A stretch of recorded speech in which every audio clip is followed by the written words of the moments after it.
We'll walk through a few mitochondrial myopathies. To begin with, remember, in us, as eukaryotes, as humans, we have two different types of DNA, right? We have our somatic or our nuclear DNA, and then we have our mitochondrial DNA. The mitochondrial DNA is something that we inherit from mama, right? From our mothers. So here, there's a couple ones that we have to know about, definitely know about mitochondrial encephalopathy with lactic acidosis and stroke-like symptoms. In other words, that's MELAS.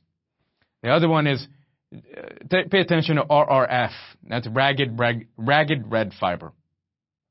These are ones that you've also talked about in biochemistry. Hence, I am not elaborating on the abbreviation. Either maternal, inherited, or sporadic. Mother may be unaffected carrier, though. Frequently accompanied by other neurologic manifestation. For example, MELAS, mitochondrial encephalopathy, lactic acidosis, and, what's that stand for? Stroke-like symptoms.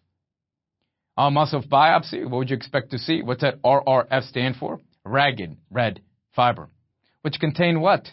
You must know what ragged red fiber contains. Accumulation of glycogen and what's known as your lipids.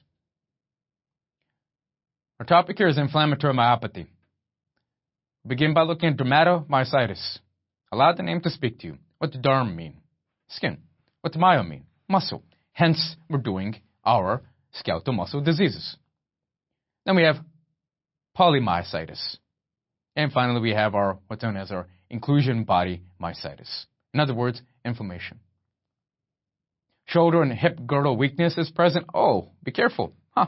There was actually a condition that we called what? Limb and hip girdle myopathies, or dystrophies. So be careful with those, right? Versus here, we're dealing with shoulder and hip, but I have to give you further detail, as will your clinical picture. Don't worry. Relative sparing of, once again, the ocular and bulbar, and cardiomyopathy, once again, less frequent. So those are non-specific. We see this earlier with limb and girdle muscular type of dystrophy.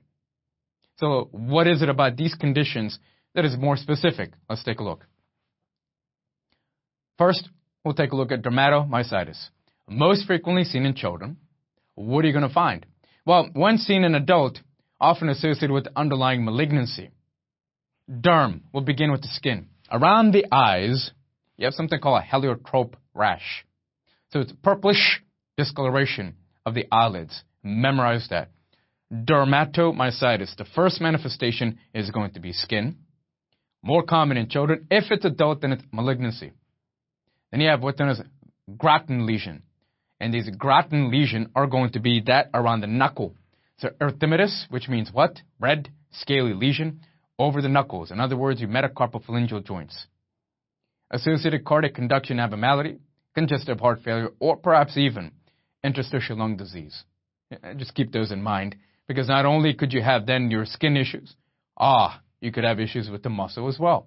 Dermatomyositis. It is steroid responsive.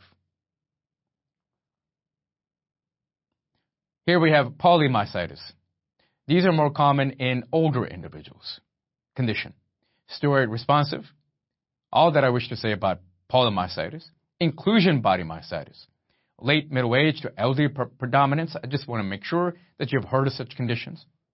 Early weakness of finger flexors and ankle dorsiflexors. Steroid resistant. Inclusion body myositis. Here we'll take a look at endocrine myopathies. Your patient may have thyrotoxic myopathy, often subclinical, brisk reflexes. In other words, there could be an increase in thyroid hormone. And you have creatine kinase typically would be normal versus hypothyroidic type of myopathy. So think about decreased T3, T4. Proximal weakness, fatigue, myalgia, delayed relaxation. Think of your patient with hypothyroidism. Everything's slowed down. Creatine kinase is moderately to severely elevated. Steroid myopathy could be caused by either endogenous or exogenous causes. CK is typically normal. With drug and toxin-induced myopathy, there are too many causes to list, but here are some important ones. HMG-CoA reductase inhibitors, statins, do not forget, may then cause necrotizing, what's known as rhabdomyolysis. You'd find your creatine kinase to be ridiculously high Obviously, not very common, but something very much to keep in mind. Fluorinated corticoids or dexamethasone. Alternate day dosing lessens the risk. Remember that by taking steroids, there's every possibility that a myopathy could set in. Zidovudine. Your patient is on highly active antiretroviral therapy, HART regimen. There's a possibility with mitochondrial myopathy with zidovudine, AZT. Cimetidine. H2 blocker, maybe a patient is suffering from a gastric ulcer, and so therefore you want to block the acid production, and in the process may result in inflammatory myopathy. Keep that in mind, along with obviously gynecomastia and such.